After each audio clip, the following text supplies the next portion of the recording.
here in Auto 060. I'm Javier Mota, and I'm with Lindsay Brooke, Senior Editor of Automotive Engineering. So, Lindsay, we were talking about the cars that got ahead in the first place, Toyota with the Prius, and then the Americans didn't do much for a long time, until very recently, 5 years ago, something like that, with the Volt. That's right. So, well, and don't forget, there was that period in there, and I think you alluded to it, Javier, in the first segment, of what was happening in that 1990s period, and we can't forget the GM EV1, which was GM's electric-only, battery-powered electric-only car. Yeah, that's the main character of that conspiracy theory, Who Killed the Electric Car, right? The documentary and all that. That's right, and the irony of that story, no matter what side you're on, whether GM really did conspire to kill it, developed a car for over $1 billion just to kill it, which I don't believe, but that's a whole other topic. And some people, environmentalists, think that this did indeed happen. The irony of the EV1 is that many of the GM engineers who developed that car are now running GM's many hybrid and EV vehicle development program. So the engineering knowledge of the EV1 is still alive and well and being used today.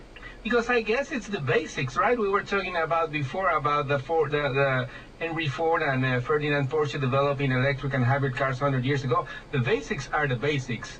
I remember I was talking to an engineer who worked in the cell phone industry, or the telephone industry before that. He was working for AT&T, where he worked there for like 40 years. And I asked him that exactly the same thing, like, so how things have changed with now cell phones and all these, and instead of landlines. I said, well, the basic is the basic. You just have to re-engineer the things and like make it work with the new technology. Is that the same case with cars? I agree. I mean, the one thing that's kept electrified vehicles kind of in the background until recently was really the battery. Now, the EV1 in the mid-90s, they started out using a typical lead-acid battery, which is just like the battery in everybody's car. It's got lead plates, and there's electrolyte liquid in there, and it's got a positive terminal and a negative terminal. And it's a battery that is not particularly high-performance battery, but it's designed to provide power in cold, in heat, etc. Nobody had really looked at the battery in all those years that hybrids and EVs were dormant, and all of a sudden Prius hits the market, and all of a sudden it's, well, we need more efficiency, we need zero emissions. So worldwide, academia, R&D universities, the national labs, automakers, everybody said, let's take a look at the battery again. And that's the one thing, you're absolutely right, that back, Ferdinand Porsche had issues with battery power.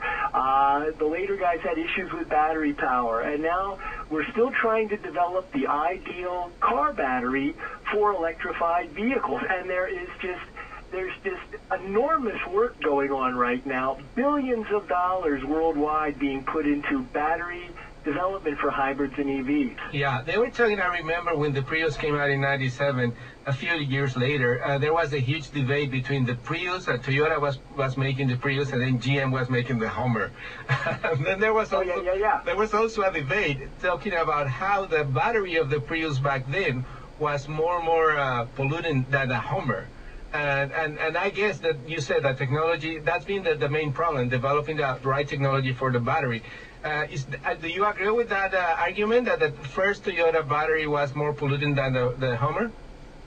Well, I don't know how they were defining pollution. The Prius battery is the most used battery in the hybrid and electric vehicle field because there's been more Priuses sold than any other vehicle. And the Prius battery, unlike that EV1 battery, is a nickel metal hydride battery. And they're the metals that constitute the chemistry of the battery, nickel metal hydride. And it's become a very, very reliable battery chemistry. The great thing about the Prius is it delivers 99 cents on a dollar for you.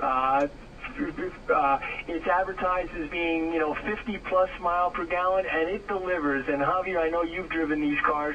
I mean, you get in a Prius and you know you're going to get high fuel efficiency or high mileage in that car. the nickel metal hydride battery was kind of the second stage of electrified vehicle battery development. It doesn't quite store as much energy as a lithium chemistry battery, and that's what everybody's working on now, is variations of the lithium type battery. And lithium batteries are in laptops, they're in consumer electronics, and lithium is a mineral that's found in many places, and it has been found when mixed with other minerals to create a battery to be it can store a lot of energy, and so it's a more high performance battery than the nickel battery. And it's taken Toyota a long time because the company is based on reliability. It's based on creating Corollas and Camrys that are bulletproof cars. And so far, all the 3 generations of Prius have been very reliable. So Toyota was very reluctant to change. Now, their new plug-in Prius is the first Prius to have a lithium-based battery. And you need a higher performance battery if you're going to be plugging the car in to charge it. So we're seeing with this new plug-in revolution, which is the Volt and the Leaf on the electric vehicle side and the plug-in Prius, we've got the Tesla on the high-end side. We've got GM's new Spark EV, the little Spark that's going to be introduced at the LA show next week. It's a battery electric vehicle. So lithium is critical to these higher performance batteries that we're seeing in all of these cars. Yeah. And so right now, Toyota is still the king in this technology. I mean, because they got ahead of the game, as you said. But the Chevy Volt, to be one of the first examples of this technology, having an electric engine and also have an internal combustion engine to provide energy to the electric engine, to be the first example of this is pretty good. I mean, most people don't even consider it an electric car. They say it's more like a hybrid. But do you think that's where the game is going to be? Is going to be a combination, or is going to be more like just electric or just hybrid? Well, it's interesting, Javier. I really think that when the Volt came out, again, what's called a series-type hybrid, where really the combustion engine, the little gas engine, is just there to charge the battery. And in the Volt, sometimes it does play a role in driving the wheels, but its main role is to keep the battery charged. And this is the same basic philosophy as a diesel-electric locomotive, as a diesel-electric submarine. There's been other devices, and even Porsche's car back in 1899 was a similar type of deal. And so I've always thought that the Volt was the perfect car for the time because you don't have to worry about being stranded. You've got that combustion engine in there with say 8 or 9 gallons of gas. It's a small amount of gas, but basically the car's an electric car, except when you really want to travel at long distance, and then the gas engine can help you get there. So the range is really good, and we're going to have petroleum fuel for a long, long time. I mean, it's not going to go away. And we've got gas stations on every corner. So if you want to drive from Florida up to see me in Michigan, you're not going to get there in a pure electric car. No, believe that so you need a plug-in hybrid car or a regular hybrid car to get there. And I think most of your listeners are going to be in the same position. Companies are selling battery electric cars for short-range use. But if you really want to hit the road and travel, a hybrid or a plug-in hybrid gives you the best of both worlds like the Volt does. Yeah, I did actually drove the Volt from Miami to Orlando with very little money into gas. We had to put a little bit, but it was almost nothing.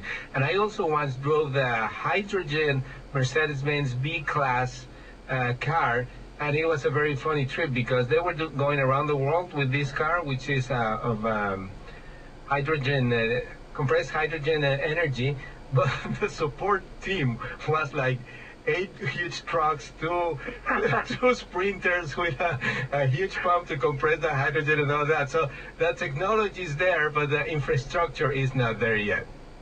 But it's interesting too, because we were talking about the early days of cars in general, and it's really not so different. If you had a gasoline car, you were the first on your block back in 1905.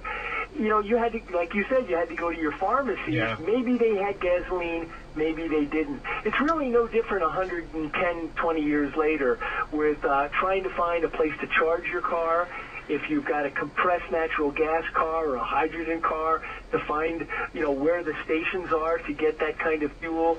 I really think the future, I know you want to get to this a little bit later in your later segment, but I really think the future is going to be a combination of all these different fuels. Of everything, yeah, and that's pretty much the answer I get whenever I talk to engineers and executives and all that. I mean, they still think that the internal combustion engine has a long time to go on. So we're talking here in Auto 060 in this special show about electric cars, hybrid cars, plug-in hybrid cars with Lindsay Brooke from the senior editor for Automotive Engineer. And Lindsay, before we go on the last segment, we have like 1 more minute in this one. Can you please tell people where can they go and find more information about your website? Oh, well, our magazine, Automotive Engineering International, is published by the Society of Automotive Engineers.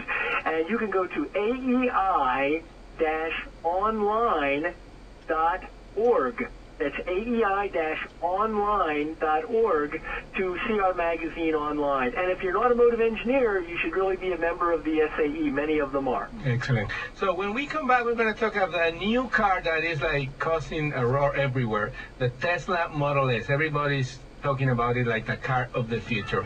Esto es Auto 060. Estamos hablando con Lindsay Brooke de la sobre un especial de autos eléctricos, autos híbridos. No se vayan, que ya regresamos aquí en Autos 060.